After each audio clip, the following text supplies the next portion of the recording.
साधना बोस एक उत्कृष्ट नृत्यांगना थी और उनकी सभी सफल फिल्मी भूमिकाएं नृत्य से संबंधित थी।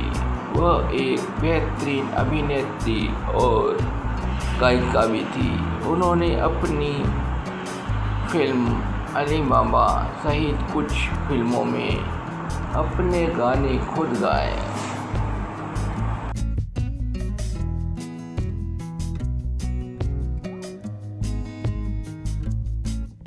साधना बोस 20 अप्रैल 1914, 3 अक्टूबर 1973। साधना बोस एक भारतीय अभिनेत्री और नर्तकी थी। उन्होंने मीनाक्षी जैसी फिल्मों में अभिनय किया, जहां उन्होंने मुख्य भूमिका निभाई।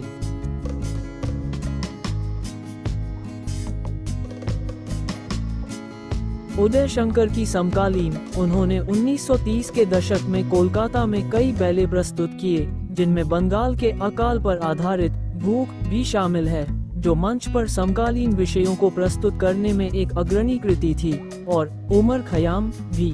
उदय शंकर की टीम छोड़ने के बाद तिमिर बरन ने उनके प्रदर्शनों के लिए संगीत तैयार किया और तापस सेन ने उनके प्रस्तुतियों के लिए प्रकाश व्यवस्था की।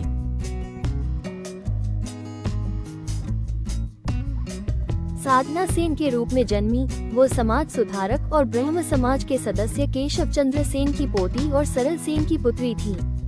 बाद में उन्होंने फिल्म निर्देशक मधु बोस से विवाह किया, जो अग्रणी भूविज्ञानी और जीवाश्म विज्ञानी प्रमथ नाथ बोस और शिक्षाविद और कमला गर्ल्स स्कूल की संस्थापक कमला दत्त के पुत्र थे, जो रमेश चंद्र दत्त की पुत्री थी।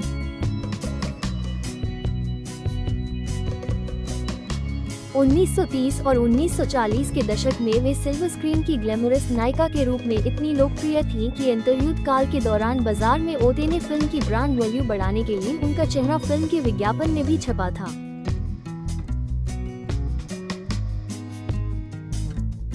उनकी छोटी बहन नैना देवी, मूल नाम नीलिना सेन, एक प्रसिद्ध शास्त्रीय गायिका थी।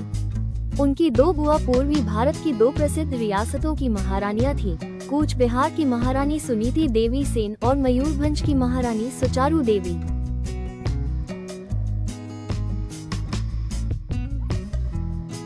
ब्रह्मकेसरी केशव चंद्र सेन की पोती साधना का जन्म एक समृद्ध ब्रह्म परिवार में हुआ था और उन्होंने उस समय की ब्रह्म कन्याओं की तरह ही शिक्षा प्राप्त की।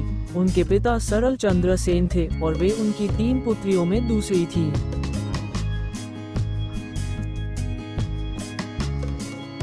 उनकी बड़ी बहन बेनिता रॉय का विवाह चटगांव, अब बांग्लादेश में, के एक शाही परिवार में हुआ और उन्होंने गृहस्थ जीवन व्यतीत किया, जबकि सबसे छोटी नीलिना ने भारतीय शास्त्रीय संगीत में अपना करियर बनाया और संगीत जगत में नैना देवी के नाम से प्रसिद्ध हुई। साधना का विवाह कम उम्र में ही ब्रिटिश भारत के बंगाल में कार्यरत फिल्म निर्माता मधु बोस से हुआ और उन्होंने अपने पति मधु बोस के स्वामित्व वाली नाट्य मंडली कलकत्ता आर्ट प्लेयर्स में शामिल होकर नाटकों में नायिका की भूमिका निभाई।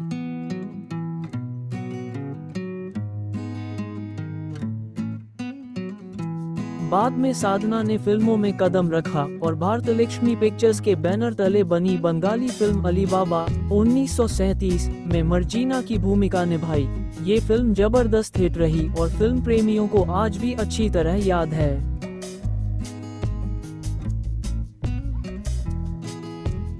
मधु बोस ने इससे पहले कई फिल्मों का निर्देशन किया था, लेकिन उन्हें असली सफलता अली बाबा से मिली। साधना के लिए इस फिल्म ने बंगाली सिनेमा के इतिहास में एक अमर स्थान बना दिया।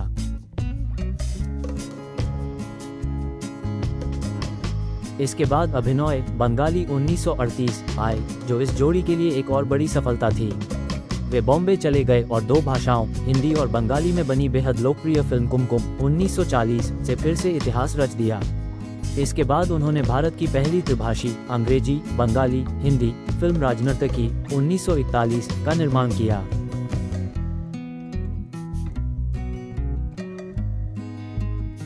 साधना ज्योति प्रकाश के साथ नायक के रूप में दोहरी बंगाली फिल्म मीनाक्षी 1942 के लिए कलकत्ता वापस आई। इस फिल्म की शूटिंग पूरी होने के तुरंत बाद साधना बॉम्बे लौट आई, जहां उन्होंने शंकर पार्वती, विष कन्या, पैगाम और अन्य प्रमुख फिल्मों में अभिनय किया और अपने पति के समर्थन के बिना ही एक सफल नायिका के रूप में अपनी पहचान बनाई। दरअसल उनका तलाक हो चुका था, लेकिन मधु से सुलह के बाद वह कलकत्ता लौट आई और अपने पति द्वारा निर्देशित फिल्मों जैसे शेषय कविता और माँ ओ छेले में फिर से काम किया, जिनमें उन्हें सीमित सफलता मिली।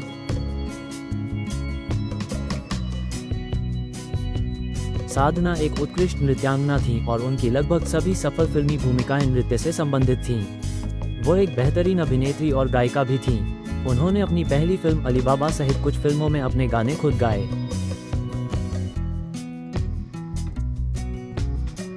फिल्मों के प्रस्ताव कम मिलने पर उन्होंने अपना एक नृत्य समूह बनाया और विदर नाव, हंगर और अन्य नाटकों के साथ पूरे भारत का दौरा किया और फिर से सफलता प्राप्त की।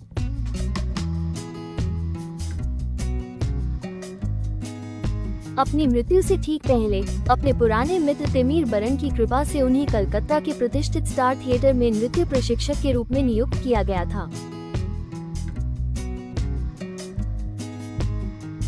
उन्होंने जनपद बधू नाटक के लिए कनिष्ठ कलाकारों को प्रशिक्षण दिया और एक बार फिर नाटक के विज्ञापनों के कारण उनका नाम समाचार पत्रों में छपा। हालांकि सितंबर 1973 में उनका निधन हो गया।